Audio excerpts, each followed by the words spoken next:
Cigarette খাও? জি খাই তো। কেন খাও?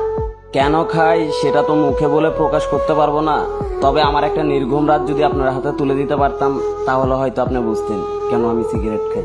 এখন থেকে আর কখনো সিগারেট খাবা না। কেন খাবো না? আমি বলছি তাই। কে আপনি? আর আমি আপনার কথাই বা কেন শুনবো? জানি না, আমি বলছি তাই শুনতে হবে। আপনি নিজেই তো নিজেকে ভালো করে জানেন না, আর আপনি আসতেন আমাকে শাসন করার জন্য। তুমি রাত যাবো? রাত জাগা পাখিরা রাত জাগবে, এটাই তো স্বাভাবিক। আজকে রাত থেকে ভালো ছেলের মতো তাড়াতাড়ি ঘুমিয়ে পড়বা। এই যে ম্যাডাম, 2-4টা ঘুমের ওষুধও আমাকে রাত জাগা থেকে বিরক্ত করতে পারে নাই, আর আপনার মুখের কথায় আমার রাত জাগা থেমে যাবে বললেই হলো। জি বললেই হবে। মুখের ওপর কথা বলবা, একদম মেরে সোজা বানিয়ে ফেলবো।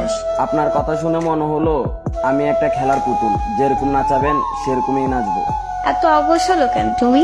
নিজেকে অগোছালো